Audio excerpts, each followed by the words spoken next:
Assalamualaikum warahmatullahi wabarakatuh. Halo semuanya.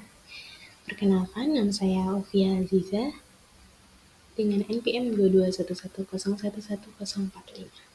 Alhamdulillahirobbilalamin. Di sini saya berkesempatan untuk mempresentasikan materi bab 7, yaitu teknologi manufaktur dan layanan yang diampu oleh Profesor Dr. Ai Ahadiyat SE MBA.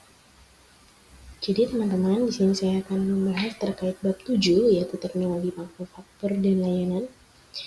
Di sini nanti kita akan mempelajari berbagai teknologi manufaktur dan layanan yang akan mengubah industri saat ini.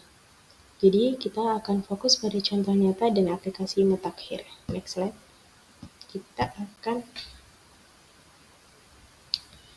teknologi manufaktur dan contoh Printronic dan Matsushita.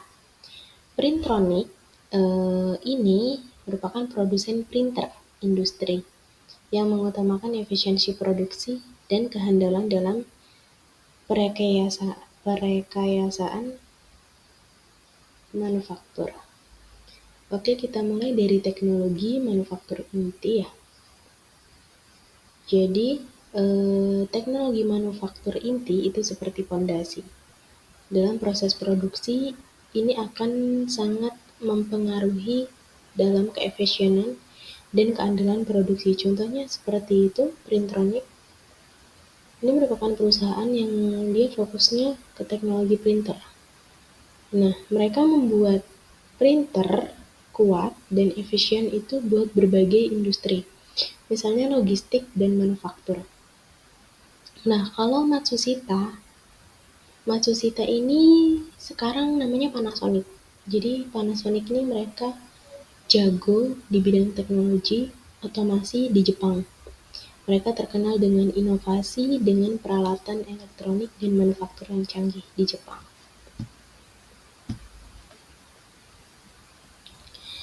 Nah, di sini ada aplikasi sistem manufaktur fleksibel dan manufaktur. Kalau sistem manufaktur itu dia lebih mengadaptasi produksi untuk berbagai jenis produk secara efisien dengan sedikit downtime. Itu kalau manufaktur fleksibel. Nah, sekarang perusahaan itu pakai teknologi manufaktur yang lebih canggih untuk meningkatkan efisiensi dan fleksibilitas produksi. Contohnya, sistem manufaktur fleksibel itu tadi, sistem manufaktur fleksibel atau flexible manufacturing system. Downtime. Kenapa dia sedikit downtime? Contoh perusahaannya seperti perusahaan ini akan otomatis pakai sistem manufaktur fleksibel untuk membuat berbagai model mobil contohnya dengan efisien dan fleksibel. Terus ada manufaktur ramping. Nah, kalau manufaktur ramping ini adalah manufaktur yang lebih menekankan pemborosan bahan dan waktu, tetapi dia memaksimalkan nilai tambah, yaitu melalui proses yang disederhanakan. Lalu selanjutnya, ini ada teknologi layanan inti, contohnya Home Depot. Nah, teknologi Home Depot ini ada self-service kios, ada manajemen inventaris otomatis, dan layanan pelanggan digital. Jadi di dalam Home Depot, pada perusahaan Home Depot ini, ada namanya teknologi yang self-service kios. Ini mempermudah pelanggan, gunanya itu untuk mencari produk dan memesan stok secara cepat dan mandiri. Jadi nanti ada alat yang digunakan untuk mempermudah pelanggan dalam mencari produk.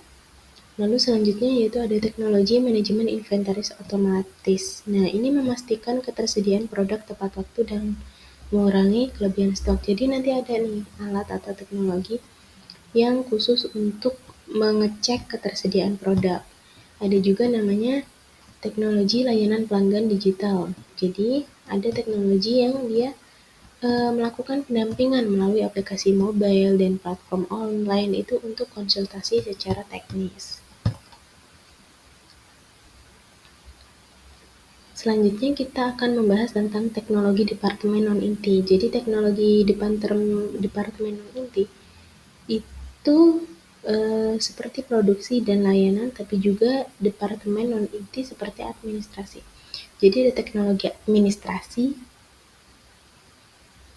ada teknologi administrasi kan. Kalau teknologi administrasi ini merupakan software akuntansi dan dia memanajemen sumber daya manusianya untuk efisiensi operasional internal. Kalau yang teknologi penggunaan CRM atau Customer Relationship Management, ini media sosial atau platform untuk memperluas jangkauan pasar, atau misalkan kalau ada yang ingin konsultasi itu bisa ke media sosialnya. Terus ada teknologi IT, yaitu infrastruktur IT seperti cloud computing dan mendukung bisnis.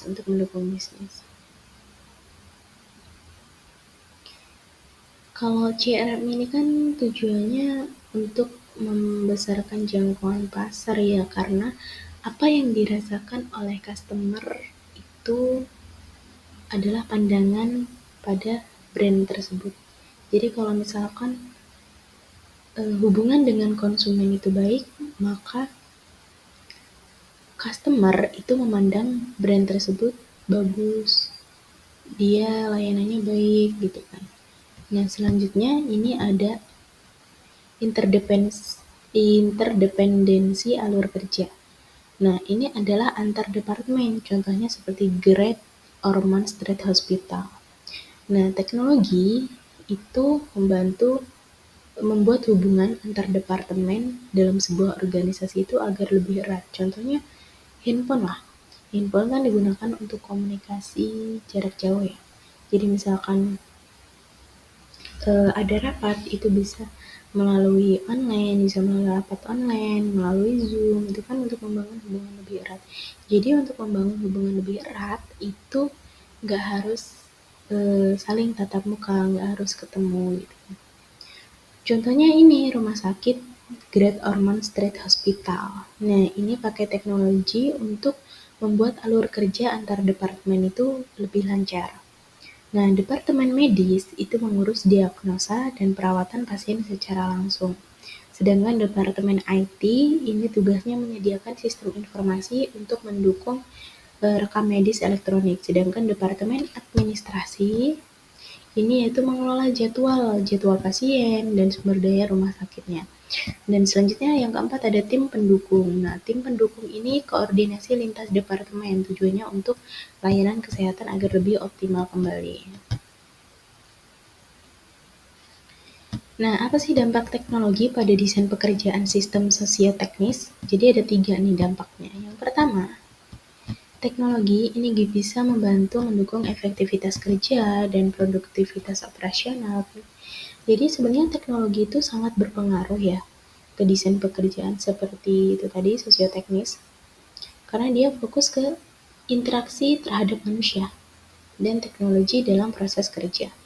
Nah, teknologi itu juga membantu untuk menaikkan efektivitas kerja dan produktivitas operasional gitu kan.